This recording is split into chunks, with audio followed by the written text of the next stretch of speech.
করতে বলা হয়েছে এই দুই বিন্দুগামী যে বৃত্ত আছে, মানে এই দুইটাকে তুমি ব্যাসের প্রান্তবিন্দু ধরে নিবা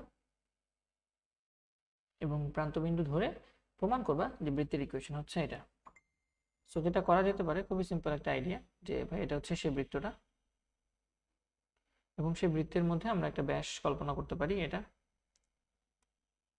ব্যাস, এটা কল্পনা করলে যে কোনো একটা বিন্দু তুমি চিন্তা করো এটা লাইক, তাহলে এটার সাথে যদি আমরা এটা কানেক্ট করে দিই, তাহলে আমরা বলতে পারবো যে এই বৃত্তের এটা হচ্ছে ব্যাস এন্ড এটা হচ্ছে যে কোনো একটা বিন্দু, এটাকে তুমি পি ধরে নাও, এক্স কমা ওয়াই।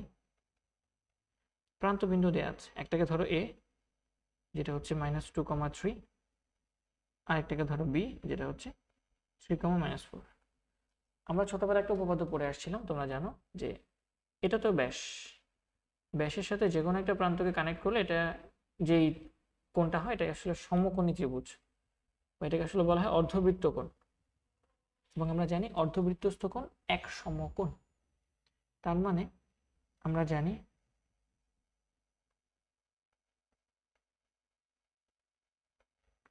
কোণ APB equal to 90 degree,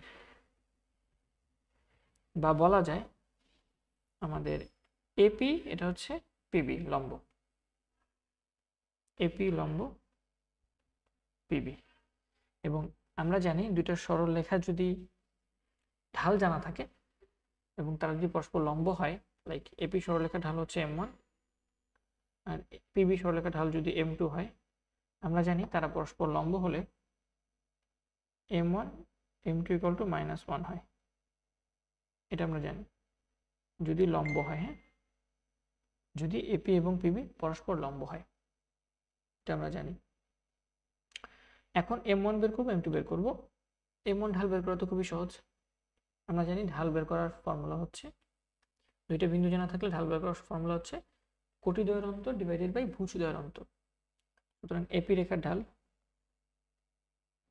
m1, বা এখান থেকে আমরা লিখতে পারি m1 কত হবে, m1 হচ্ছে এপি এর ঢাল, আর এপি এর ঢাল কত, এপি কোটি দ্বয়ের অন্তর y-3 ডিভাইডেড বাই ভুজ দ্বয়ের অন্তর x থেকে এটা বিয়োগ -2 বিয়োগ, সো x + 2 ইন্টু পিবি সরলরেখার ঢাল,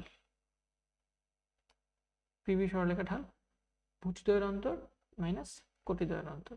সো আমাদের ভুজ দ্বয়ের কোটি দ্বয়ের অন্তর আছে, প্রথমত আমরা বলতে পারি y -4, এটা হচ্ছে y + 4 কোটি দ্বয়ের অন্তর x - 3 equal to -1।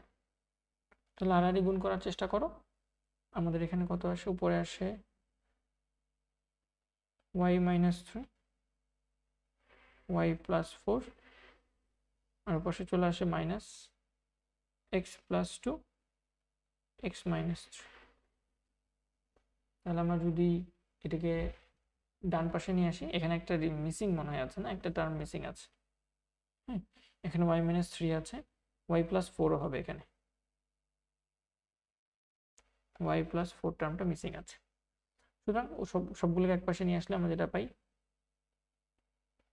x + 2 x - 3 plus y - 3 y + 4 equal to 0। এবং এটাই তোমাকে প্রুফ করতে বলছে, এন্ড এটা আমরা প্রুফ করে ফেললাম। ঠিক আছে, কি হয়েছে, জাস্ট এই মানটাকে মাইনাস ছিল, এটাকে পাশে নিয়ে আসছি, প্লাস হয়ে গেছে।